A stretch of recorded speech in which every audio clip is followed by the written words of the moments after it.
ಆತ್ಮೀಯರೇ, education is the power ಚಾನಲ್ಗೆ ತಮಗೆಲ್ಲರಿಗೂ ಆತ್ಮೀಯ ಸ್ವಾಗತ. ಬನ್ನಿ ಇವತ್ತಿನ ವಿಡಿಯೋ ಶುರು ಮಾಡೋಣ. ಇವತ್ತಿನ ಈ ವಿಡಿಯೋದಲ್ಲಿ 10ನೇ ತರಗತಿ ಸಮಾಜ ವಿಜ್ಞಾನ ಭೂಗೋಳಶಾಸ್ತ್ರದಲ್ಲಿ ಬರ್ತಕ್ಕಂಥ ಅಧ್ಯಾಯ 10 ಭಾರತ ಭೌಗೋಳಿಕ ಸ್ಥಾನ ಮತ್ತು ಪ್ರಾಕೃತಿಕ ಲಕ್ಷಣಗಳ ಕುರಿತು ವಿವರವಾಗಿ ಅಭ್ಯಾಸವನ್ನು ಮಾಡೋಣ. ಹಾಗಾದರೆ ತಡ ಯಾಕೆ, ಲೆಟ್ಸ್ ಸ್ಟಾರ್ಟ್ ದ ವಿಡಿಯೋ. ಪ್ರಮುಖ ಕಲಿಕಾಂಶಗಳು: ನಮ್ಮ ದೇಶದ ಹಿರಿಮೆ, ಭಾರತ ಅಂತಕ್ಕಂಥ ಹೆಸರಿನ ಹಿನ್ನೆಲೆ, ಭೌಗೋಳಿಕ ಸ್ಥಾನ, ಪ್ರಾಕೃತಿಕ ಲಕ್ಷಣಗಳು, ಪ್ರಾಕೃತಿಕ ವಿಭಾಗಗಳು, ಮತ್ತು ಜಲಮೇರೆಗಳು, ಭೂಮೇರೆಗಳು, ನೆರೆಹೊರೆಯ ರಾಷ್ಟ್ರಗಳು, ಮತ್ತು ಭಾರತ ದೇಶದ ಹಿರಿಮೆ, ಗರಿಮೆ, ಪರಂಪರೆ, ಸಂಸ್ಕೃತಿ ಇತ್ಯಾದಿಗಳ ವಿಚಾರಗಳನ್ನು, ಮತ್ತು ಎತ್ತರವಾದ ಪರ್ವತಗಳು, ಬೆಟ್ಟಗಳು, ಮೈದಾನಗಳು, ಕರಾವಳಿ ಪ್ರದೇಶಗಳು ಇತ್ಯಾದಿಗಳ ಕುರಿತು ಈ ಅಧ್ಯಾಯದಲ್ಲಿ ಅಭ್ಯಾಸ ಮಾಡೋಣ. ಆತ್ಮೀಯ ವಿದ್ಯಾರ್ಥಿಗಳೇ, ನಮ್ಮ ಭಾರತ ದೇಶವನ್ನು ಪ್ರಾಚೀನ ಕಾಲದಿಂದಲೂ ವಿವಿಧತೆಯಲ್ಲಿ ಏಕತೆಯನ್ನು ನಾವು ನಮ್ಮ ದೇಶದಲ್ಲಿ ನೋಡ್ತೇವೆ. ಹಾಗಾದರೆ ಈ ವೈವಿಧ್ಯತೆ ಅಂತಕ್ಕಂಥದ್ದು ನಮ್ಮ ದೇಶಕ್ಕೆ ಬೇರೆ ಯಾವುದೇ ದೇಶಕ್ಕೆ ಇರದೇ ಇರತಕ್ಕಂಥ ಒಂದು ಶ್ರೀಮಂತ ಸಂಸ್ಕೃತಿಯನ್ನು ತಂದುಕೊಟ್ಟಿದೆ ಅಂತಕ್ಕಂಥದ್ದು. ಹಾಗಾದರೆ ಈ ವಿವಿಧತೆ ಅಂದರೆ ಏನು? ಯಾವ ಯಾವ ವಿಷಯಗಳಲ್ಲಿ ನಾವು ವೈವಿಧ್ಯ ಅಂಶಗಳನ್ನು ನೋಡ್ತೇವೆ ಅಂತ ನೋಡಿದರೆ, ಮೇಲ್ಮೈ ಲಕ್ಷಣಗಳಾಗಿರ್ಬೋದು. ನೋಡಿ, ಉತ್ತರದ ಪರ್ವತ ಪ್ರದೇಶ ಆಗಿರ್ಬೋದು, ಉತ್ತರದ ಮಹಾಮೈದಾನ ಪ್ರದೇಶ ಆಗಿರ್ಬೋದು, ಪರ್ಯಾಯ ಪ್ರಸ್ಥಭೂಮಿ ಆಗಿರ್ಬೋದು, ಕರಾವಳಿ ತೀರ ಆಗಿರ್ಬೋದು, ಹಾಗೆ ಕಾಡುಗಳಾಗಿರ್ಬೋದು, ಆಮೇಲೆ ಇಲ್ಲಿ ವಾಸ ಮಾಡ್ತಕ್ಕಂಥ ಒಂದು ಪ್ರಾಣಿಗಳಾಗಿರ್ಬೋದು, ಸ್ವಾಭಾವಿಕ ಸಸ್ಯವರ್ಗ ಆಗಿರ್ಬೋದು, ವಾಯುಗುಣ ಆಗಿರ್ಬೋದು, ಜನರಲ್ಲಿನ ಸಂಸ್ಕೃತಿಯಲ್ಲಿ ಇರ್ತಕ್ಕಂಥ ವೈವಿಧ್ಯ ಆಗಿರ್ಬೋದು. ಹಾಗೆ ಈ ಎಲ್ಲ ಅಂಶಗಳನ್ನು ನಾವು ಗಮನಿಸಿದರೆ ನಮಗೇನು ಅನಿಸುತ್ತೆ? ಭಾರತ ಒಂದು ಉಪಖಂಡ ಅಂತ ಕರಿಬಹುದು. ಯಾಕೆ ಅಂತಂದರೆ, ಒಂದು ಖಂಡದಲ್ಲಿ ಯಾವ ಯಾವ ವೈಶಿಷ್ಟ್ಯತೆಗಳನ್ನು ನಾವು ನೋಡ್ತೇವೆ, ಆ ಎಲ್ಲ ವೈಶಿಷ್ಟ್ಯತೆಗಳನ್ನು ನಮ್ಮ ಒಂದು ಭಾರತ ದೇಶದಲ್ಲೇ ನಾವು ನೋಡ್ತೇವೆ. ಹಾಗಾಗಿ ಈ ವೈವಿಧ್ಯತೆ, ಎಲ್ಲ ವೈವಿಧ್ಯ ಅಂಶಗಳನ್ನು ನಮ್ಮ ಭಾರತ ಹೊಂದಿರೋದರಿಂದ, ವಿವಿಧತೆಯಲ್ಲಿ ಏಕತೆಯನ್ನು ಹೊಂದಿರುವಂಥ ದೇಶ ನಮ್ಮದಾಗಿರೋದರಿಂದ ಇದನ್ನು ನಾವು ಒಂದು ಸಬ್ ಕಾಂಟಿನೆಂಟ್ ಅಥವಾ ಉಪಖಂಡ ಅಂಥೇಳಿ ಕರೆಯುತ್ತೇವೆ. ಹಾಗಾದರೆ ಪ್ರಪಂಚದಲ್ಲಿ ಭಾರತದ ಸ್ಥಾನ ಯಾವುದು?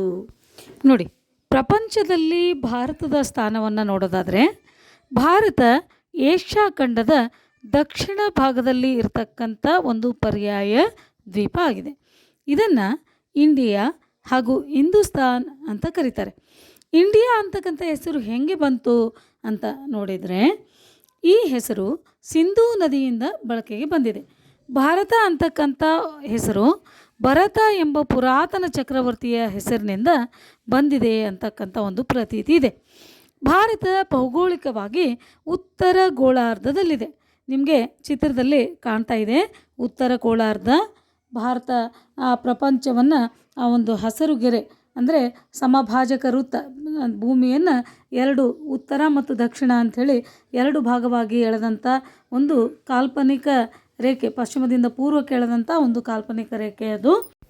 ಅದನ್ನು 0 ಡಿಗ್ರಿ ಅಕ್ಷಾಂಶ ಅಥವಾ ಸಮಭಾಜಕ ವೃತ್ತ ಅಂತ ಹೇಳ್ತೀವಿ.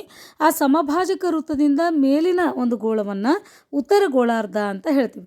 ಅದೇ ಸಮಭಾಜಕ ವೃತ್ತದಿಂದ ಕೆಳಗಿನ ಭಾಗ, ದಕ್ಷಿಣ ಭಾಗವನ್ನು ನಾವು ದಕ್ಷಿಣ ಗೋಳಾರ್ಧ ಅಂತ ಹೇಳ್ತೀವಿ. ಅದೇ ರೀತಿಯಲ್ಲಿ ಆ ಭೂಮಿಯನ್ನು ಉತ್ತರದಿಂದ ದಕ್ಷಿಣಕ್ಕೆ ಎಳೆದಂಥ ಒಂದು ಕಾಲ್ಪನಿಕ ರೇಖಾಂಶ ಏನಿದೆಯಲ್ಲ, ಆ ರೇಖಾಂಶದಿಂದ ಪೂರ್ವಕ್ಕೆ ಇರುವಂತಹ ಭಾಗವನ್ನು ಪೂರ್ವ ಗೋಳಾರ್ಧ ಅಂತ ಹೇಳ್ತೀವಿ. ಅದೇ ರೀತಿ ಆ ಒಂದು ಪಶ್ಚಿಮಕ್ಕೆ ಇರುವಂಥ ಒಂದು ಭಾಗವನ್ನು ಪಶ್ಚಿಮ ಗೋಳಾರ್ಧ ಅಂತ ಹೇಳ್ತೀವಿ. ಹೀಗೆ ಭಾರತ ಪ್ರಪಂಚದ ಉತ್ತರ ಗೋಳಾರ್ಧದಲ್ಲಿ ಇದ್ದು, ಉತ್ತರ ಗೋಳಾರ್ಧ ಮತ್ತು ಪೂರ್ವ ಗೋಳಾರ್ಧದ ನಡುವೆ ಕಂಡುಬರುತ್ತದೆ. ಇದು ಉತ್ತರದಲ್ಲಿ ಅಗಲವಾಗಿದ್ದು, ದಕ್ಷಿಣದ ಕಡೆಗೆ ತ್ರಿಕೋನ ಆಕೃತಿಯಲ್ಲಿ ಹಿಂದೂ ಮಹಾಸಾಗರದಲ್ಲಿ ಚಾಚಿಕೊಂಡಿದೆ. ಆದ್ದರಿಂದ ಇದು 3 ಕಡೆ ನೀರು, ಒಂದು ಕಡೆ ಭೂಭಾಗವನ್ನು ಹೊಂದಿದ್ದು, ನೋಡಿ ಚಿತ್ರದಲ್ಲಿ ಕಾಣ್ತಾ ಇದೆ, ಒಂದು ಕಡೆ ಅರಬ್ಬಿ ಸಮುದ್ರ, ಮತ್ತೊಂದು ಕಡೆ ಬಂಗಾಳ ಕೊಲ್ಲಿ, ಮತ್ತೊಂದು ಕಡೆ ಹಿಂದೂ ಮಹಾಸಾಗರ. ಈ ರೀತಿ 3 ಕಡೆ ನೀರು, ಒಂದು ಕಡೆ ಭೂಭಾಗ ಹೊಂದಿದ್ದರಿಂದ ಇದನ್ನು ಪರ್ಯಾಯ ದ್ವೀಪ ಅಂಥೇಳಿ ನಾವು ಕರಿತಾ ಇದ್ದೇವೆ. ನೋಡಿ, ಇನ್ನು ಭಾರತದ ಗಾತ್ರವನ್ನು ನೋಡೋದಾದರೆ ಭಾರತ ಒಟ್ಟು 32,87,263 ಚದುರ ಕಿಲೋಮೀಟರಷ್ಟು ವಿಸ್ತೀರ್ಣವನ್ನು ಹೊಂದಿದೆ. ಭೂಕ್ಷೇತ್ರದ ದೃಷ್ಟಿಯಿಂದ ಇದು ಪ್ರಪಂಚದ 7ನೇ ದೊಡ್ಡ ರಾಷ್ಟ್ರವಾಗಿದೆ. ಹಾಗಾದರೆ ಪ್ರಪಂಚದ ಮೊದಲನೇ ದೊಡ್ಡ ರಾಷ್ಟ್ರ ಯಾವುದು? ರಷ್ಯಾ ದೇಶ. ಇದಕ್ಕೆ ಒಂದೊಂದೇ ಅಕ್ಷರ ಹಿಡ್ಕೊಂಡು ನಾನು ಹೇಳ್ತೀನಿ. ರ ಕೆ ಚಿ ಅ ಬ್ರೆ ಆ. ರ ಅಂದರೆ Russia, Canada, China, America, Brazil ಮತ್ತು ಆಸ್ಟ್ರೇಲಿಯಾ. ಅದರ ನಂತರ 7ನೇ ದೊಡ್ಡವರು ಯಾರು ಅಂದರೆ ನಮ್ಮ ಭಾರತ. ಹೀಗೆ ಭಾರತ ಪ್ರಪಂಚದ 7ನೆಯ ದೊಡ್ಡ ರಾಷ್ಟ್ರವಾಗಿದೆ. ಪ್ರಪಂಚದ ಭೂಕ್ಷೇತ್ರದ ಶೇಕಡ 2.4ರಷ್ಟು ಭೂಭಾಗವನ್ನು ಹೊಂದಿದೆ. ಅಂದರೆ 100 ರೂಪಾಯಿಯಷ್ಟು ಭೂಮಿ ಇದ್ದರೆ ಅದರಲ್ಲಿ ₹2.4 40 ಪೈಸೆಯಷ್ಟು ಭಾಗವನ್ನು ನಮ್ಮ ಭಾರತ ಹೊಂದಿದೆ. ಇದರಲ್ಲಿ 28 ರಾಜ್ಯಗಳು ಮತ್ತು 8 ಕೇಂದ್ರಾಡಳಿತ ಪ್ರದೇಶಗಳಿವೆ. ದೆಹಲಿಯನ್ನು ರಾಷ್ಟ್ರೀಯ ರಾಜಧಾನಿ ಪ್ರದೇಶ ಅಂಥೇಳಿ ಕರೆಯಲಾಗಿದೆ. ಭಾರತದಲ್ಲಿ 2011ರ ಜನಗಣತಿ ಪ್ರಕಾರ ಭಾರತದ ಜನಸಂಖ್ಯೆಯು 121 ಕೋಟಿ ಇದೆ. ಇದು ಪ್ರಪಂಚದ ಒಟ್ಟು ಜನಸಂಖ್ಯೆಯಲ್ಲಿ ಶೇಕಡ 17.5ರಷ್ಟಿದೆ. ಅಂದರೆ ಪ್ರಪಂಚದಲ್ಲಿ ಭಾರತ ಚೀನಾದ ನಂತರ 2ನೇ ದೊಡ್ಡ ಅತಿ ಹೆಚ್ಚು ಜನಸಂಖ್ಯೆಯನ್ನು ಹೊಂದಿದಂಥ ದೇಶ ಆಗಿದೆ. ಆದರೆ ಪ್ರಪಂಚದ ಒಟ್ಟು ಜನಸಂಖ್ಯೆಯಲ್ಲಿ ನಮ್ಮ ಭಾರತೀಯರ ಒಂದು ಭಾಗ ಎಷ್ಟಿದೆ? 17.5ರಷ್ಟು. ಇನ್ನು ಭಾರತದ ಸ್ಥಾನ. ಭಾರತ ತಮಗೆಲ್ಲರಿಗೂ ತಿಳಿದೇ ಇದೆ. ಭಾರತ ಭೌಗೋಳಿಕವಾಗಿ ಉತ್ತರ ಗೋಳಾರ್ಧ ಮತ್ತು ಪೂರ್ವ ಗೋಳಾರ್ಧದ ಮಧ್ಯದಲ್ಲಿ ನೆಲೆಸಿದೆ ಅಂತಕ್ಕಂಥದ್ದು. ಇದು ದಕ್ಷಿಣ ಏಷ್ಯಾದ ಒಂದು ಪ್ರಮುಖ ಪರ್ಯಾಯ ದ್ವೀಪ. ನಿಮಗೆಲ್ಲ ಗೊತ್ತಿದೆ ಪರ್ಯಾಯ ದ್ವೀಪ ಅಂದರೆ ಏನು? 3 ಕಡೆ ನೀರು, 1 ಕಡೆ ಭೂಭಾಗ ಇತ್ತು ಅಂದರೆ ಅದನ್ನು ಪರ್ಯಾಯ ದ್ವೀಪ ಅಂತ ಹೇಳ್ತೀವಿ. ಸುತ್ತಲೂ ನೀರಿತ್ತು, ನಡುವೆ ಭೂಮಿ ಇತ್ತು ಅಂತಂದರೆ ಅಂಥ ಒಂದು ಭೂಭಾಗಕ್ಕೆ ನಾವು ದ್ವೀಪ ಅಂತ ಹೇಳ್ತೀವಿ. ಭಾರತ 3 ಕಡೆ ನೀರಿರೋದ್ರಿಂದ ಇದನ್ನು ನಾವು ಪರ್ಯಾಯ ದ್ವೀಪ ಅಂತ ಹೇಳ್ತೀವಿ. ಭಾರತದ ಪ್ರಧಾನ ಭೂಭಾಗ 8 ಡಿಗ್ರಿ 4 ನಿಮಿಷದಿಂದ ಹಿಡ್ಕೊಂಡು 37 ಡಿಗ್ರಿ 6 ನಿಮಿಷ ಉತ್ತರ ಅಕ್ಷಾಂಶ. ಚಿತ್ರದಲ್ಲಿ ನೋಡ್ತೀರಿ ನೀವು, ಮ್ಯಾಪ್ನಲ್ಲಿ ನೋಡಿ. 8 ಡಿಗ್ರಿ 4 ನಿಮಿಷ ಅಕ್ಷಾಂಶದಿಂದ ಹಿಡ್ಕೊಂಡು 37 ಡಿಗ್ರಿ 6 ನಿಮಿಷ ಉತ್ತರ ಅಕ್ಷಾಂಶ ಮತ್ತು 68 ಡಿಗ್ರಿ 7 ನಿಮಿಷದಿಂದ ಹಿಡ್ಕೊಂಡು 97 ಡಿಗ್ರಿ 25 ನಿಮಿಷ ಪೂರ್ವ ರೇಖಾಂಶಗಳ ನಡುವೆ ವಿಸ್ತರಿಸಿದೆ. ಉತ್ತರದ ಲಡಾಖ್ನಿಂದ ದಕ್ಷಿಣದ ಕನ್ಯಾಕುಮಾರಿಯವರೆಗೆ ಒಟ್ಟು ಭಾರತ 3214 ಕಿಲೋಮೀಟರ್ ಉದ್ದ ಇದೆ. ಪಶ್ಚಿಮದಿಂದ ಪೂರ್ವಕ್ಕೆ 2933 ಕಿಲೋಮೀಟರ್ ಉದ್ದ ಇದೆ. ಅಂಡಮಾನ್ ಮತ್ತು ನಿಕೋಬಾರ್ ದ್ವೀಪಗಳು ಇನ್ನೂ ದಕ್ಷಿಣಕ್ಕೆ ವಿಸ್ತರಿಸಿವೆ. ನೋಡ್ರಿ, ನಮಗೆಲ್ಲ ಕನ್ಫ್ಯೂಸ್ ಆಗ್ತಿತ್ತು. ದಕ್ಷಿಣ ಅಂದರೆ ಇದು ದಕ್ಷಿಣ ಭಾಗ ಇದೆ, ಇಲ್ಲ ಅಂಡಮಾನ್ ನಿಕೋಬಾರ್ ದ್ವೀಪ ಅವು ಹೊರಗಡೆ ಇವೆ. ಅವು ಕೂಡ ನಮ್ಮ ಭಾರತ ದೇಶದ್ವೇ ದ್ವೀಪಗಳು. ಅದಕ್ಕೆ ನಾವು ಭಾರತದ ಪ್ರಾಕೃತಿಕ ವಿಭಾಗಗಳನ್ನು ನಾವು ದ್ವೀಪಗಳು ಅಂತಲೂ ಸೇರಿಸ್ಕೊಂಡಿದ್ದೇವೆ. ಈ ರೀತಿ ಅಂಡಮಾನ್ ನಿಕೋಬಾರ್ ದ್ವೀಪದಲ್ಲಿ ಒಂದು ಇಂದಿರಾ ಪಾಯಿಂಟ್ ಅಂದರೆ 6 ಡಿಗ್ರಿ 45 ನಿಮಿಷ ಉತ್ತರ ಅಕ್ಷಾಂಶದಲ್ಲಿ ಕಂಡುಬರ್ತಕ್ಕಂಥ ಇಂದಿರಾ ಪಾಯಿಂಟ್ ಭಾರತದ ಅತ್ಯಂತ ದಕ್ಷಿಣ ತುದಿಯಾಗಿದೆ. ಇದಕ್ಕೆ ಪ್ರತಿಯಾಗಿ ಲಡಾಖ್ನ ಇಂದ್ರಾ ಕೋಲ್ ಭಾರತದ ಅತ್ಯಂತ ಉತ್ತರದ ತುದಿಯಾಗಿದೆ. ಇನ್ನು ಭಾರತದಲ್ಲಿ ಪೂರ್ವ ಪಶ್ಚಿಮವಾಗಿ ಕರ್ಕಾಟಕ ಸಂಕ್ರಾಂತಿ ವೃತ್ತ 23.5 ಡಿಗ್ರಿ ಉತ್ತರ ಅಕ್ಷಾಂಶ ಅಂತ ಏನು ಹೇಳ್ತೀವಿ, ಕರ್ಕಾಟಕ ಸಂಕ್ರಾಂತಿ ವೃತ್ತ ಹಾದು ಹೋಗಿದೆ. ಇದು ಭಾರತದ 8 ರಾಜ್ಯಗಳ ಮೇಲೆ ಹಾದು ಹೋಗಿರ್ತಕ್ಕಂಥದ್ದು. ಈ ಕಡೆ ಗುಜರಾತಿಂದ ಹಿಡ್ಕೊಂಡು ಆ ಕಡೆ ಮಿಜೋರಾಂವರೆಗೆ ಈ ಒಂದು 23.5 ಡಿಗ್ರಿ ಹಾದು ಹೋಗಿದೆ. ಅದಾದ ಬಳಿಕ 82.5 ಡಿಗ್ರಿ ಪೂರ್ವ ರೇಖಾಂಶ. ಇದು ಪ್ರಯಾಗ್ರಾಜ್, ಅಲಹಾಬಾದ್ ಮೇಲೆ ಬರ್ತಕ್ಕಂಥ ಪ್ರಯಾಗ್ರಾಜ್ ಮೇಲೆ ದೇಶದ ಮಧ್ಯಭಾಗದಲ್ಲಿ ಹಾದು ಹೋಗಿದೆ. ಇದನ್ನು ಭಾರತದ ಮಧ್ಯ ರೇಖಾಂಶ ಅಂತ ಕರಿತೀವಿ. ಭಾರತದ ಆದರ್ಶ ಕಾಲಮಾನ ಇಂಡಿಯನ್ ಸ್ಟ್ಯಾಂಡರ್ಡ್ ಟೈಮ್ ಅಂತೇನು ಹೇಳ್ತೀವಿ, ಈ ರೇಖಾಂಶವನ್ನು ಆಧರಿಸಿ ಇದೆ ಅಂತಕ್ಕಂಥದ್ದು. ಈ 2 ರೇಖೆಗಳು ಅಂದರೆ 23.5 ಡಿಗ್ರಿ ಉತ್ತರ ಅಕ್ಷಾಂಶ ಮತ್ತು 82.5 ಡಿಗ್ರಿ ಪೂರ್ವ ರೇಖಾಂಶ ಎರಡೂ ನಮ್ಮ ಭಾರತದ ಮಧ್ಯಪ್ರದೇಶದ ಜಬ್ಬಲ್ಪುರ್ನಲ್ಲಿ ಸಂಧಿಸ್ತವೆ ಅಂತಕ್ಕಂಥದ್ದು. ಇದು ತಮಗೆ ತಿಳಿದಿರಲಿ ವಿದ್ಯಾರ್ಥಿಗಳೇ. ಮತ್ತೆ ನೋಡೋಣ ಭಾರತದ ಭೂ ಮೇರೆಗಳು ಮತ್ತು ನೆರೆಹೊರೆಯ ರಾಷ್ಟ್ರಗಳು ಯಾವುವು ಅಂತಕ್ಕಂಥದ್ದು.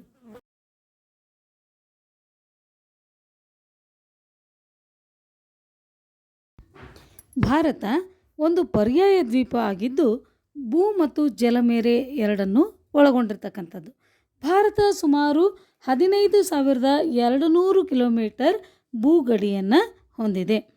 ಭಾರತ ಮುಖ್ಯ ಭೂಭಾಗ ಸುಮಾರು 6,100 ಕಿಲೋಮೀಟರ್ ಕರಾವಳಿ ತೀರವನ್ನು ಹೊಂದಿದೆ. ಈ ಕರಾವಳಿ ತೀರ ಮತ್ತು ದ್ವೀಪವನ್ನು ಒಳಗೊಂಡಂತೆ ಸುಮಾರು 7,516.6 ಕಿಲೋಮೀಟರ್ ಕರಾವಳಿ ತೀರವನ್ನು ಹೊಂದಿದೆ ಅಂತಕ್ಕಂಥದ್ದು. ಇನ್ನು ಭಾರತ 7 ರಾಷ್ಟ್ರಗಳೊಂದಿಗೆ ಭೂಗಡಿಯನ್ನು ಹಂಚಿಕೊಂಡಿದೆ. ಜಲಗಡಿಯನ್ನು 2 ರಾಷ್ಟ್ರಗಳೊಂದಿಗೆ ಹಂಚಿಕೊಂಡಿದೆ.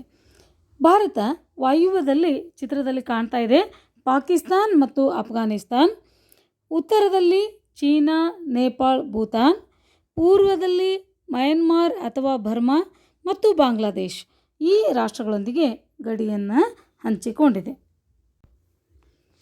ಹಾಗೆ ದಕ್ಷಿಣದಲ್ಲಿ ಇರ್ತಕ್ಕಂಥ ಶ್ರೀಲಂಕಾ ಮತ್ತು ನೈಋತ್ಯದಲ್ಲಿ ಕಂಡುಬರ್ತಕ್ಕಂಥ ಮಾಲ್ಡೀವ್ಸ್ ದ್ವೀಪಗಳೊಂದಿಗೆ ನಮ್ಮ ಭಾರತ ದೇಶ ಜಲಗಡಿಯನ್ನು ಹಂಚಿಕೊಂಡಿದೆ. ಈ ಎಲ್ಲ ರಾಷ್ಟ್ರಗಳು ನಮ್ಮ ಭಾರತದ ನೆರೆಹೊರೆಯ ರಾಷ್ಟ್ರಗಳಾಗಿದ್ದಾವೆ. ಮತ್ತೊಂದು ವಿಚಾರ, ಭಾರತದೊಂದಿಗೆ ಅತಿ ಹೆಚ್ಚು ಭೂಗಡಿಯನ್ನು ಹಂಚಿಕೊಂಡಂಥ ದೇಶ ಯಾವುದು ಅಂದರೆ ಬಾಂಗ್ಲಾದೇಶ. ಮತ್ತು ಅತಿ ಕಡಿಮೆ ಭೂಗಡಿಯನ್ನು ಹಂಚಿಕೊಂಡಿರುವ ರಾಷ್ಟ್ರ ಯಾವುದು ಅಂದರೆ ಅದು ಅಫ್ಘಾನಿಸ್ತಾನ್, ಕೇವಲ 80 ಕಿಲೋಮೀಟರ್. ಬಾಂಗ್ಲಾದೇಶ್ 4,096 ಕಿಲೋಮೀಟರ್ವರೆಗೆ ಹಂಚಿಕೊಂಡಿದೆ. ಈಗ ನೋಡೋಣ ಭಾರತದ ಪ್ರಾಕೃತಿಕ ವಿಭಾಗಗಳು. ಭಾರತದ ಪ್ರಾಕೃತಿಕ ವಿಭಾಗಗಳನ್ನು ನಾವು 4 ಭಾಗ ಮಾಡ್ತೇವೆ. ಮೊದಲನೇದು ಉತ್ತರದ ಪರ್ವತಗಳು, ಎರಡನೇದು ಉತ್ತರದ ಮಹಾಮೈದಾನ ಪ್ರದೇಶ, ಮೂರನೇದು ಪರ್ಯಾಯ ಪ್ರಸ್ಥಭೂಮಿ, ನಾಲ್ಕನೇದು ಕರಾವಳಿ ತೀರಗಳು ಮತ್ತು ದ್ವೀಪಗಳು ಅಂತ ಹೇಳಿ. ಈ ರೀತಿ ಭಾರತದ ಪ್ರಾಕೃತಿಕ ವಿಭಾಗಗಳನ್ನು 4 ಭಾಗಗಳಾಗಿ ನಾವು ವಿಂಗಡಣೆ ಮಾಡಿದ್ದೇವೆ. ಹಾಗಾದರೆ ನೋಡೋಣ. ಮೊದಲನೇದಾಗಿ ಉತ್ತರದ ಪರ್ವತ ಪ್ರದೇಶ, ಉತ್ತರದ ಪರ್ವತಗಳು. ಈ ಉತ್ತರದ ಪರ್ವತಗಳು ಜಗತ್ತಿನಲ್ಲೇ ಅತಿ ಎತ್ತರವಾದ ಶಿಖರಗಳನ್ನು, ಆಳವಾದ ಕಣಿವೆಗಳನ್ನು, ಹಿಮನದಿಗಳನ್ನು ಮುಂತಾದವುಗಳನ್ನು ಒಳಗೊಂಡಿದೆ. ಹಿಮಾಲಯ ಪರ್ವತ ಶ್ರೇಣಿ ಪಾಮೀರ್ ಗ್ರಂಥಿಯಿಂದ ಹಿಡ್ಕೊಂಡು ಪ್ರಾರಂಭದಲ್ಲಿ ಪಾಮೀರ್ ಗ್ರಂಥಿಯಿಂದ ಪ್ರಾರಂಭ ಆಗಿ ಪೂರ್ವದಲ್ಲಿ ಅರುಣಾಚಲ ಪ್ರದೇಶದವರೆಗೆ ಸುಮಾರು 2,500 ಕಿಲೋಮೀಟರ್ ಉದ್ದವಾಗಿ ಹಬ್ಬಿದೆ. ಈ ಮಡಿಕೆ ಪರ್ವತಗಳು 3 ಶ್ರೇಣಿಗಳನ್ನು ಒಳಗೊಂಡಿದೆ. ಚಿತ್ರದಲ್ಲಿ ನೋಡ್ತೀರಿ ನೀವು. ಮೊದಲನೇದಾಗಿ ಶಿವಾಲಿಕ್ ಶ್ರೇಣಿ, ಎರಡನೇದಾಗಿ ಮಧ್ಯ ಹಿಮಾಲಯ, ಮೂರನೇದಾಗಿ ಮಹಾ ಹಿಮಾಲಯ. ಹಾಗಾದರೆ ಮೊದಲನೇದಾಗಿ ಶಿವಾಲಿಕ್ ಶ್ರೇಣಿಗಳ ಕುರಿತು ಅಭ್ಯಾಸ ಮಾಡೋಣ. ಶಿವಾಲಿಕ್ ಶ್ರೇಣಿಗಳ ಬಗ್ಗೆ ಅಭ್ಯಾಸ ಮಾಡೋದಾದರೆ ಇವು ಇತ್ತೀಚೆಗೆ ನಿರ್ಮಾಣಗೊಂಡಿರ್ತಕ್ಕಂಥವು. ಅತ್ಯಂತ ದಕ್ಷಿಣದಲ್ಲಿ ಇರ್ತಕ್ಕಂಥ ಒಂದು ಸರಣಿ ನೋಡ್ರಿ. ಆ ಹಿಮಾಲಯ ಪರ್ವತಗಳ ಸರಣಿಗಳಲ್ಲೇ ಅತ್ಯಂತ ಕೆಳಗಿನ ಒಂದು ಪಾದ ಬೆಟ್ಟಗಳು ಅಂತ ಕರಿತೀವಿ. ಇವು ಅಲ್ಲಿ ಸಮತಟ್ಟಾದಂಥ ಒಂದು ಕಿರಿದಾದ ಮೈದಾನಗಳನ್ನು ಹೊಂದಿರೋದ್ರಿಂದ ಇಂಥ ಒಂದು ಮೈದಾನಗಳನ್ನು ಡೂನ್ಗಳು ಅಂತ ಕರಿತೀವಿ. ಉದಾಹರಣೆಗೆ ಡೆಹ್ರಾಡೂನ್, ಕೋಟಾಪಾಟ್ಲಿ, ಚೌಕಾಂಬಾ, ಉಧಾಂಪುರ್ ಇತ್ಯಾದಿ. ಇವು ಸಮುದ್ರ ಮಟ್ಟದಿಂದ 600ರಿಂದ 1,500 ಮೀಟರ್ಗಳಷ್ಟು ಎತ್ತರ ಇವೆ. ನೆಕ್ಸ್ಟ್ ನೋಡೋಣ ಮಧ್ಯ ಹಿಮಾಲಯ ಅಥವಾ ಹಿಮಾಚಲ. ಇದು ಮಹಾ ಹಿಮಾಲಯ ಮತ್ತು ಶಿವಾಲಿಕ್ ಬೆಟ್ಟಗಳು ಅಂದರೆ ನಡುವೆ. ಪೂರ್ತಿ ಮಹಾ ಹಿಮಾಲಯ ಅಂದರೆ ಪೂರ್ತಿ ಮೇಲಿನ ಬೆಟ್ಟ, ಶಿವಾಲಿಕ್ ಶ್ರೇಣಿ ಅಂದರೆ ಕೆಳಗಡೆ ಇರ್ತಕ್ಕಂಥ ಬೆಟ್ಟ. ಅವುಗಳ ನಡುವೆ ಸುಮಾರು 3,600ರಿಂದ 4,500 ಮೀಟರ್ಗಳಷ್ಟು ಸರಾಸರಿ ಎತ್ತರವನ್ನು ಹೊಂದಿವೆ. ಇವು 60ರಿಂದ 80 ಕಿಲೋಮೀಟರ್ ಅಗಲವಾಗಿದ್ದು ಅನೇಕ ಸಮಾಂತರ ಪರ್ವತ ಶ್ರೇಣಿಗಳನ್ನು ಒಳಗೊಂಡಿವೆ. ಅವುಗಳೆಂದರೆ ಪೀರ್ ಪಂಜಾಲ್, ಮಹಾಭಾರತ ಶ್ರೇಣಿ, ನಾಗತಿಬ್ಬ, ಮಸೂರಿ ಇತ್ಯಾದಿ. ಕಾಂಗ್ರಾ ಮತ್ತು ಕುಲು ಇಲ್ಲಿ ಇರ್ತಕ್ಕಂಥ ಪ್ರಸಿದ್ಧ ಕಣಿವೆಗಳಾಗಿವೆ. ಶಿಮ್ಲಾ, ಮಸೂರಿ, ನೈನಿತಾಲ್, ರಾಣಿಖೇತ್, ಚಕ್ರಾತ್, ಡಾರ್ಜಿಲಿಂಗ್ ಇಲ್ಲಿ ಇರ್ತಕ್ಕಂಥ ಪ್ರಸಿದ್ಧ ಗಿರಿಧಾಮಗಳಾಗಿವೆ. ಈಗ ಮಹಾ ಹಿಮಾಲಯ ಅಥವಾ ಹಿಮಾದ್ರಿ. ಇದು ಹಿಮಾಲಯ ಪರ್ವತಗಳಲ್ಲಿ ಅತ್ಯಂತ ಎತ್ತರವಾದಂಥ ಮೊದಲು ನಿರ್ಮಾಣಗೊಂಡಂಥ ಒಂದು ಸರಣಿಯಾಗಿದೆ. ಸಂಪೂರ್ಣವಾಗಿ ಹಿಮದಿಂದ ಆವೃತ ಆಗಿರೋದರಿಂದ ಇದನ್ನು ಹಿಮಾದ್ರಿ ಅಂತಲೂ ಕರೀತಾರೆ. ಸಮುದ್ರ ಮಟ್ಟದಿಂದ ಈ ಶ್ರೇಣಿ 6000ರಿಂದ 8000 ಮೀಟರ್ವರೆಗೆ ಹೆಚ್ಚು ಎತ್ತರವಾಗಿದೆ. ಮಹಾ ಹಿಮಾಲಯದಲ್ಲಿ ಅತ್ಯಂತ ಎತ್ತರವಾದಂಥ ಶಿಖರಗಳಿವೆ. ಇವು ಪ್ರಪಂಚದಲ್ಲೇ ಅತ್ಯಂತ ಎತ್ತರವಾದಂಥ ಶಿಖರ ಯಾವುದು ಅಂತ ಹೇಳ್ತೀವಿ ನಾವು, ಮೌಂಟ್ ಎವರೆಸ್ಟ್. 8848 ಮೀಟರ್ ಎತ್ತರ ಆಗಿರ್ತಕ್ಕಂಥ ಒಂದು ಮೌಂಟ್ ಎವರೆಸ್ಟ್ ನೇಪಾಳ ಮತ್ತು ಟಿಬೆಟ್ ಮಧ್ಯದಲ್ಲಿ ಕಂಡುಬರ್ತದೆ. ಈ ಸರಣಿಯಲ್ಲಿ ಇರ್ತಕ್ಕಂಥ ಇತರ ಮುಖ್ಯ ಶಿಖರಗಳೆಂದರೆ ಕಾಂಚನಗಂಗಾ, ಧವಳಗಿರಿ, ನಂದಾದೇವಿ ಮತ್ತು ಗೌರಿ ಶಂಕರ. ಇದು ಅನೇಕ ಹಿಮನದಿಗಳನ್ನು ಹೊಂದಿದೆ. ಅವುಗಳಲ್ಲಿ ಗಂಗೋತ್ರಿ ಪ್ರಸಿದ್ಧವಾಗಿರ್ತಕ್ಕಂಥದ್ದು. ಗಂಗಾ ನದಿಯ ಉಗಮ ಸ್ಥಾನ ಗಂಗೋತ್ರಿ. ಕಾಶ್ಮೀರದ ಬುರ್ಜಿಲಾ, ಜೋಜಿಲಾ, ಹಿಮಾಚಲ ಪ್ರದೇಶದ ಬಾರ್ಲಾಚಲ ಮುಂತಾದ ಕಣಿವೆ ಮಾರ್ಗಗಳನ್ನು ಇದು ಹೊಂದಿದ್ದು ಉತ್ತಮ ಸಂಚಾರ ಸೌಲಭ್ಯವನ್ನು ಒದಗಿಸಿರೋದಲ್ಲದೆ ಪ್ರವಾಸಿಗರಿಗೆ ಆಕರ್ಷಣೀಯ ಒಂದು ಕೇಂದ್ರಗಳಾಗಿವೆ. ಮಹಾ ಹಿಮಾಲಯ ಸರಣಿ ಉತ್ತರಕ್ಕಿರುವಂಥ ಮಡಿಕೆ ಪರ್ವತಗಳನ್ನು ಹೊರ ಹಿಮಾಲಯ ಅಂತ ಕರೆದರೆ ಇದರಲ್ಲಿ ಕಾರಾಕೋರಂ ಪರ್ವತ ಶ್ರೇಣಿ ಮತ್ತು ಕೈಲಾಸ ಪರ್ವತಗಳಿವೆ.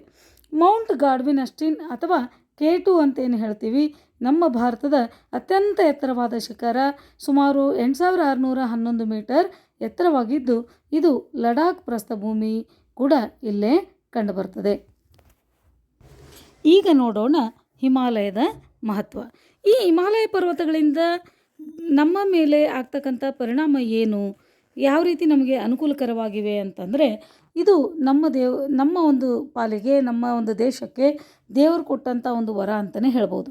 ಹಿಮಾಲಯ ಪರ್ವತಗಳಿರೋದರಿಂದ ನಮ್ಮ ದೇಶಕ್ಕೆ ವಿದೇಶಿಯರು ಸುಲಭವಾಗಿ ಆಕ್ರಮಣ ಮಾಡೋದಕ್ಕೆ ಸಾಧ್ಯ ಇಲ್ಲ. ಹಾಗೆಯೇ ಉತ್ತರ ಏಷ್ಯಾದಿಂದ ಬೀಸುವಂಥ ಶೀತ ಗಾಳಿಯನ್ನು ಕೂಡ ಇವು ತಡೀತವೆ. ಮತ್ತು ಅನೇಕ ನದಿಗಳ ಉಗಮ ಪ್ರದೇಶವಾಗಿವೆ. ಜಲವಿದ್ಯುತ್ ಶಕ್ತಿ ಉತ್ಪಾದನೆಗೆ ಅನುಕೂಲಕರವಾಗಿವೆ.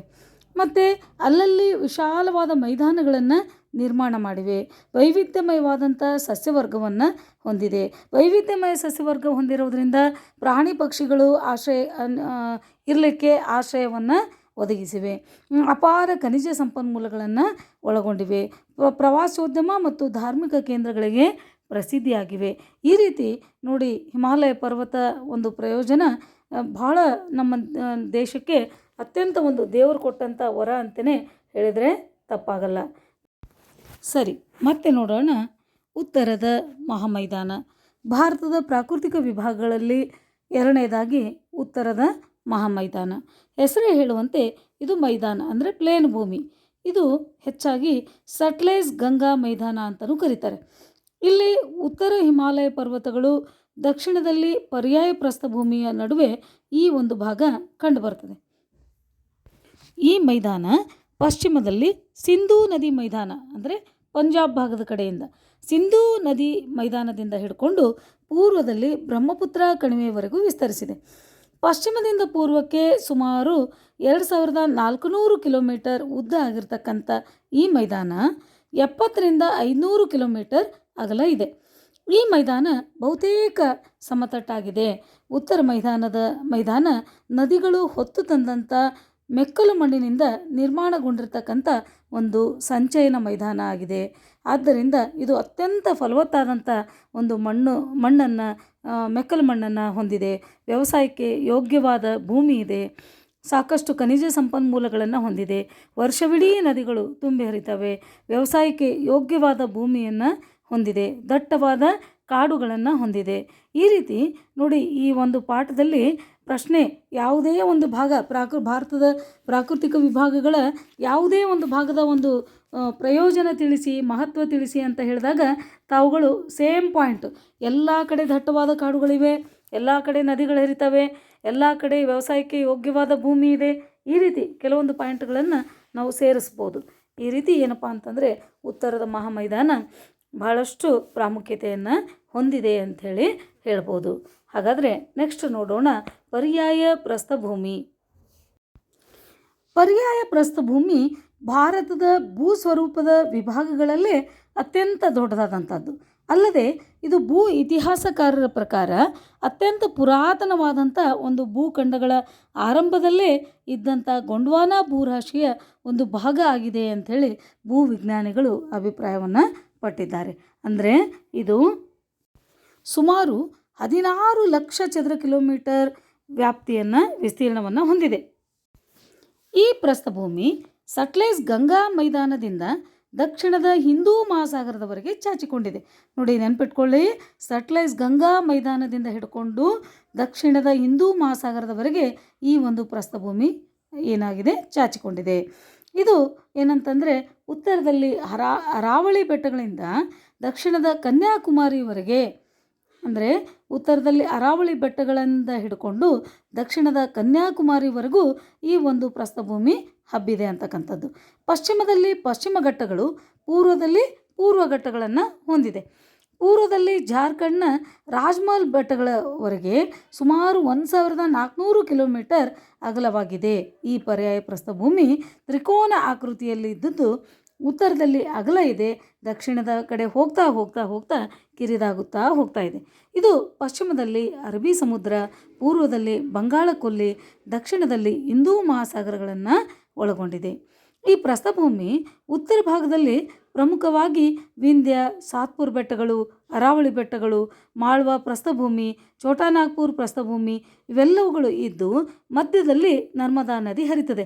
ಆ ನರ್ಮದಾ ನದಿ, ತಪತಿ ನದಿ, ದಾಮೋದರ್ ನದಿಗಳಲ್ಲದೆ ಅನೇಕ ಚಿಕ್ಕ ಚಿಕ್ಕ ನದಿಗಳು ಕೂಡ ಇಲ್ಲಿ ಹರಿತವೆ.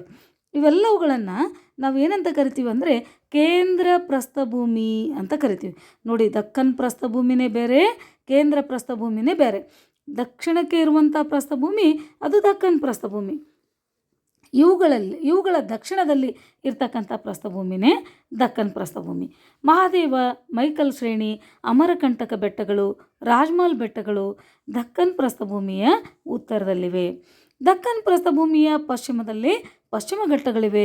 ಇವುಗಳನ್ನು ಮಹಾರಾಷ್ಟ್ರ ಮತ್ತು ಕರ್ನಾಟಕದಲ್ಲಿ ಸಹ್ಯಾದ್ರಿ ಬೆಟ್ಟಗಳು ಅಂತ ಕರೀತಾರೆ. ನಿಮಗೆ ನೆನಪಿರ್ಬೋದು, ಜೋಗದ ಸಿರಿ ಬೆಳಕಿನಲ್ಲಿ ತುಂಗೆಯ ತೆನೆ ಬಳುಕಿನಲ್ಲಿ ನಿತ್ಯ ಹರಿದ್ವರ್ಣ ವನದ ತೇಗ ಗಂಧ ತರುಗಳಲ್ಲಿ. ಅಂದರೆ ಸಹ್ಯಾದ್ರಿ ಬೆಟ್ಟಗಳು ಇದೇ ಒಂದು ಇದರ ಕುರಿತು ಏನಂದರೆ ಕವಿ ಕೆ ಎಸ್ ನಿಸಾರ್ ಅಹಮದವರು ಅದ್ಭುತವಾಗಿ ಏನಂದರೆ ಕವನವನ್ನು ಬರೆದಿದ್ದಾರೆ. ಈ ರೀತಿ ಈ ಸಹ್ಯಾದ್ರಿ ಬೆಟ್ಟಗಳು ಅದ್ಭುತವಾದಂಥ ಒಂದು ನಯನ ಮನೋಹರವಾದಂಥ ಒಂದು ದೃಶ್ಯವನ್ನು ಕೂಡ ಹೊಂದಿದೆ. ಅನೇಕ ನದಿಗಳು ಇಲ್ಲಿ ಹುಟ್ಟಿ ಹರಿತವೆ. ಈ ರೀತಿ ಪಶ್ಚಿಮ ಘಟ್ಟಗಳು ಎತ್ತರವಾಗಿವೆ, ನಿರಂತರವಾಗಿವೆ, ದಟ್ಟವಾಗಿವೆ, ಸಮುದ್ರಕ್ಕೆ ಹತ್ತಿರ ಇವೆ. ಅಣ್ಣಾಮಲೈ ಸರಣಿ ಆನೈಮುಡಿ ಸುಮಾರು 2665 ಮೀಟರ್ ಶಿಖರ ದಕ್ಷಿಣ ಭಾರತದಲ್ಲೇ ಅತ್ಯಂತ ಒಂದು ಎತ್ತರವಾದಂಥ ಪ್ರದೇಶ ಆಗಿದೆ. ಯಾವುದು? ಆನೈಮುಡಿ. ದಕ್ಷಿಣ ಭಾರತದ ಎತ್ತರವಾದ ಶಿಖರ ಯಾವುದು? ಆನೈಮುಡಿ. ಪ್ರಶ್ನೆ ಕೇಳ್ತಾನೆ ಪರೀಕ್ಷೆಯಲ್ಲಿ. ದಕ್ಕನ್ ಪ್ರಸ್ಥಭೂಮಿಯ ಪೂರ್ವಕ್ಕೆ ಪೂರ್ವ ಘಟ್ಟಗಳಿವೆ. ನಿಮ್ಗೆ ಹೇಳ್ದಂಗೆ ಪಶ್ಚಿಮಕ್ಕೆ ಪಶ್ಚಿಮ ಘಟ್ಟಗಳಿವೆ, ಪೂರ್ವಕ್ಕೆ ಪೂರ್ವ ಘಟ್ಟಗಳಿವೆ.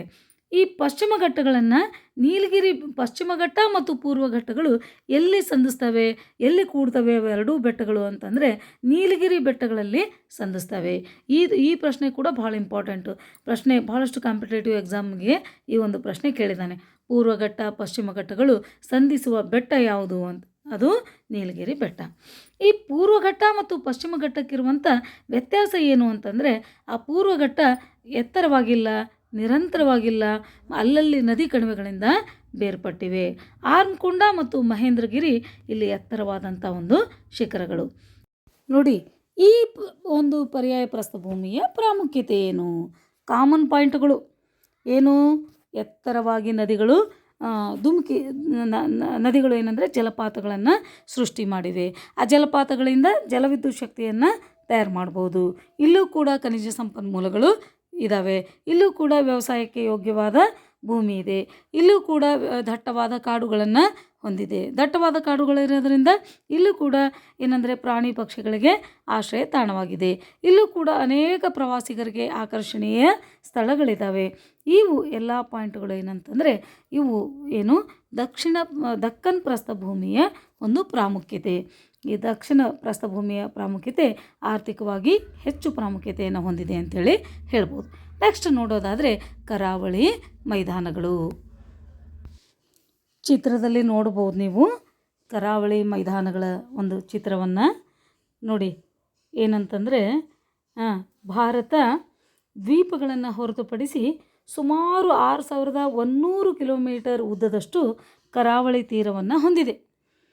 ಇದು ಪಶ್ಚಿಮದಲ್ಲಿ ಗುಜರಾತಿನ ಕಚ್ ಪ್ರದೇಶದಿಂದ ಪೂರ್ವದಲ್ಲಿ ಗಂಗಾ ನದಿಯ ಮುಖಜ ಭೂಮಿವರೆಗೂ ವಿಸ್ತರಿಸಿದೆ. ತೀರ ಪ್ರದೇಶದ ಉದ್ದಕ್ಕೂ ಕಂಡು ಬರ್ತಕ್ಕಂಥ ಕಿರಿದಾದ ಮೈದಾನವನ್ನು ಕರಾವಳಿ ಮೈದಾನ ಅಂಥೇಳಿ ಕರೀತಾರೆ. ಭಾರತದ 9 ರಾಜ್ಯಗಳು ಕರಾವಳಿ ತೀರವನ್ನು ಹೊಂದಿವೆ. ಪಕ್ಕದ ಚಿತ್ರದಲ್ಲಿ ನೋಡ್ಬೋದು ತಾವು ಯಾವ್ಯಾವ ರಾಜ್ಯಗಳಂತ. ನೆಕ್ಸ್ಟ್ ನೋಡೋಣ ದ್ವೀಪಗಳು. ದ್ವೀಪಗಳನ್ನು ಅಧ್ಯಯನ ಮಾಡೋದಾದರೆ ಭಾರತಕ್ಕೆ 247 ದ್ವೀಪಗಳು ಸೇರಿವೆ. ಅವುಗಳಲ್ಲಿ 204 ಬಂಗಾಳ ಕೊಲ್ಲಿಯಲ್ಲಿವೆ, 43 ದ್ವೀಪಗಳು ಅರಬ್ಬಿ ಸಮುದ್ರದಲ್ಲಿವೆ. ಮನ್ನಾರ್ ಗಾರಿಯಲ್ಲಿ ಕೆಲವು ಹವಳದ ದ್ವೀಪಗಳಿವೆ. ಬಂಗಾಳ ಕೊಲ್ಲಿಯಲ್ಲಿರ್ತಕ್ಕಂಥ ಅಂಡಮಾನ್ ನಿಕೋಬಾರ್ ದ್ವೀಪಗಳು ಗಟ್ಟಿಯಾದಂಥ ಜ್ವಾಲಾಮುಖಿ ನಿರ್ಮಿತ ಶಿಲೆಗಳಿಂದ ಕೂಡಿವೆ. ಲಕ್ಷದ್ವೀಪಗಳು ಹವಳದ ದ್ವೀಪಗಳಾಗಿವೆ. ಭಾರತದ ದಕ್ಷಿಣ ತುದಿಯಾದಂಥ ಇಂದಿರಾ ಪಾಯಿಂಟ್ ಇದು ಗ್ರೇಟ್ ನಿಕೋಬಾರ್ ದ್ವೀಪದ ಅತ್ಯಂತ ದಕ್ಷಿಣ ತುದಿಯಲ್ಲಿದೆ. ಆದ್ದರಿಂದಲೇ ಭಾರತದ ದಕ್ಷಿಣ ತುದಿಯನ್ನು ನಾವು ಇಂದಿರಾ ಪಾಯಿಂಟ್ ಅಂತ ಹೇಳ್ತೀವಿ. ಭಾರತದ ಉತ್ತರದ ತುದಿ ಇಂದಿರಾ ಕೋಲ್, ದಕ್ಷಿಣದ ತುದಿ ಇಂದಿರಾ ಪಾಯಿಂಟ್. ಆತ್ಮೀಯ ವಿದ್ಯಾರ್ಥಿಗಳೇ, ಇದುವರೆಗೂ ಈ ಒಂದು ಪಾಠ ಮುಗಿದಿದ್ದು. ಈ ಪಾಠದಲ್ಲಿ ಪ್ರಮುಖ ಕಲಿಕಾಂಶಗಳನ್ನು ತಾವು ಕಲಿತಿದ್ದೀರಿ. ಈ ಪಾಠ ಬಹುತೇಕವಾಗಿ 2 ಅಂಕಗಳನ್ನು ನಿರೀಕ್ಷೆ ಮಾಡಲಿದ್ದು 2 ಅಂಕಗಳ ಪ್ರಶ್ನೆ ಬರ್ತದೆ. ಉತ್ತರದ ಮಹಾಮೈದಾನದ ಪ್ರಾಮುಖ್ಯತೆ, ಪರ್ಯಾಯ ಪ್ರಸ್ಥಭೂಮಿಯ ಪ್ರಾಮುಖ್ಯತೆ, ಕರಾವಳಿ ತೀರದ ಪ್ರಾಮುಖ್ಯತೆ, ಉತ್ತರ ಮಹಾಮೈದಾನದ ಪ್ರಾಮುಖ್ಯತೆ, ಇವು ಯಾವುದೇ ಕೇಳಿದ್ರೂ ಕೂಡ ಕೆಲವೊಂದು ಮಿಡ್ಲ್ ಸ್ಟಂಪ್ ಪಾಯಿಂಟ್ಗಳು ಬರ್ತವೆ. ಏನಪ್ಪ ಅಂತಂದರೆ ಪ್ರವಾಸಕ್ಕೆ ಯೋಗ್ಯವಾದಂಥ ಸ್ಥಳಗಳು ಎಲ್ಲ ಕಡೆ ಇವೆ. ಆಮೇಲೆ ದಟ್ಟವಾದ ಕಾಡುಗಳು ಇದ್ದಾವೆ. ಆ ಕಾಡುಗಳಿರೋದ್ರಿಂದ ಪ್ರಾಣಿ ಪಕ್ಷಿಗಳಿಗೆ ಆಶ್ರಯ ತಾಣವಾಗಿದೆ. ಈ ರೀತಿ ಒಂದು ಸಮುದ್ರದ ದಂಡಿ ಕರಾವಳಿ ಅಂತ ಬಂದರೆ ಅಲ್ಲಿ ಕರಾವಳಿ ತೀರದ ಪ್ರಾಮುಖ್ಯತೆ ಏನು ಅಂತ ಕೇಳಿದರೆ ನೀವೇನು ಬರಿತೀರಿ? ನೌಕಾಯಾನಕ್ಕೆ ಅನುಕೂಲಕರವಾಗಿದೆ, ಮೀನುಗಾರಿಕೆಗೆ ಅನುಕೂಲಕರವಾಗಿದೆ, ಉಪ್ಪು ತಯಾರಿಕೆಗೆ ಅನುಕೂಲಕರವಾಗಿದೆ. ಈ ರೀತಿ ಏನಂತಂದರೆ ವಿಚಾರ ಮಾಡಿದರೆ ಅತ್ಯಂತ ಸುಲಭವಾಗಿ ಅಭ್ಯಾಸವನ್ನು ಮಾಡ್ಬೋದು. ಆ ರೀತಿ ಏನಂತಂದರೆ ಈ ಪಾಠವನ್ನು ಮಾಡಿದ್ದಕ್ಕಾಗಿ ತಮಗೆ ಅರ್ಥವಾಗಿದ್ದಲ್ಲಿ, ಈ ಪಾಠ ಇಷ್ಟವಾಗಿದ್ದಲ್ಲಿ ದಯವಿಟ್ಟು ಈ ಚಾನಲನ್ನು ಲೈಕ್ ಮಾಡಿ, ಶೇರ್ ಮಾಡಿ, ಕಮೆಂಟ್ ಮಾಡಿ, ಸಬ್ಸ್ಕ್ರೈಬ್ ಮಾಡಿ. ಚೆನ್ನಾಗಿ ಓದಿ. ಎಲ್ಲರಿಗೂ ಒಳ್ಳೆಯದಾಗಲಿ. Thank you. ಧನ್ಯವಾದಗಳು.